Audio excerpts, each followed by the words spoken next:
Steve Dann, Vice Principal Long Road Sixth Form College in Cambridge, and I'm going to talk about our general approach to online learning and sort of how that's supplementing our programmes of study.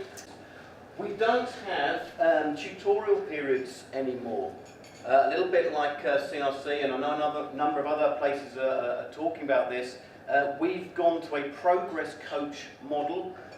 We don't have teachers as tutors, we don't have a tutorial period, but we do have a move on up block on their timetable. So it is timetabled that they have to be in college and available to see their progress coach or to go to one of these sessions. So if it's a UCAS application session, it'll be on their timetable.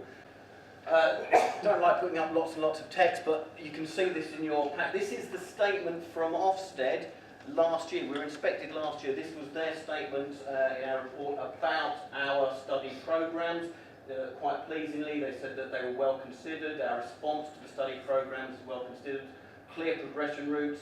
Quite a lot of work experience, particularly in the vocational areas. Last sentence there, the college recognises it still has to develop further links with employers, and that's one thing that we've taken on very seriously this year.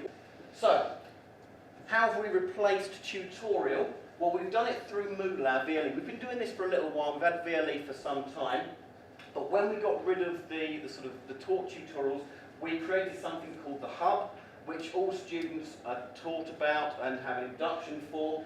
It's got to be, we've designed it so it's available on all their devices, because students said, we don't want to sit in a computer room and do this, we want to look at it on our phone, on our tablets, all these other sorts of things, so it's accessible on all their devices.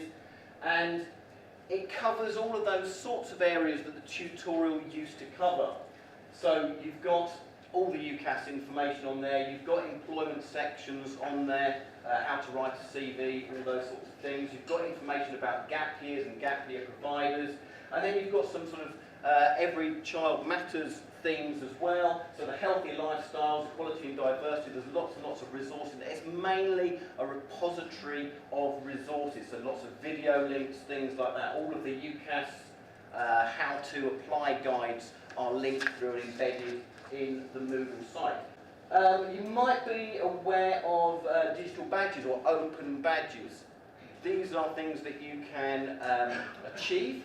They're starting to gain currency, and we've set up on Moodle so that once a student has completed a certain number of those activities, they can get a badge which is stored on their profile.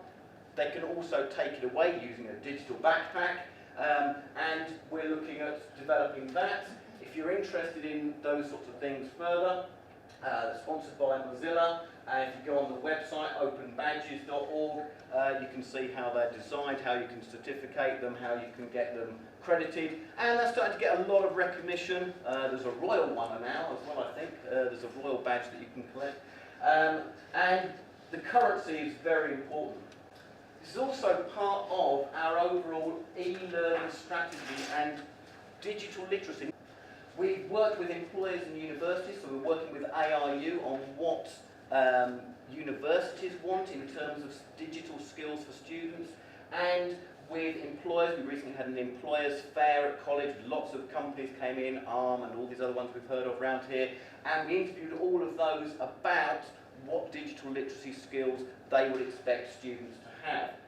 Which leads to the DFE funded project. As part of this, we wanted to enhance that digital literacy part of the hub in order to make that a standalone course for students.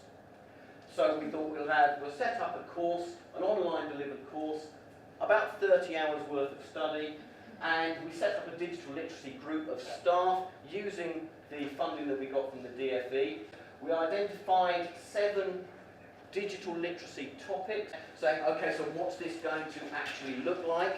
So they go through a pattern, a common theme, with a digital badge at the end of it, and it's a non-linear course. They can do any of those topics in any order that they want.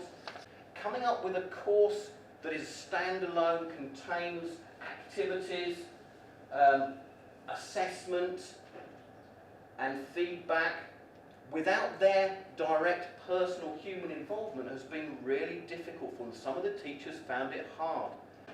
So we've also, if you use Moodle, you'll know you can track this quite a lot as well. So we've tracked through, and this the diagnostics are very useful. We use that with Moodle generally, but we think it's very important. We have done quality assurance. We've only just sort of finished putting the whole thing together.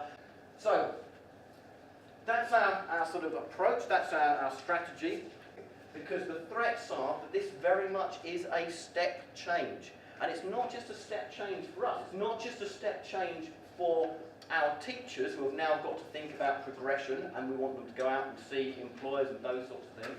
It's a step change for the students, because they've been used to being very qualification-led.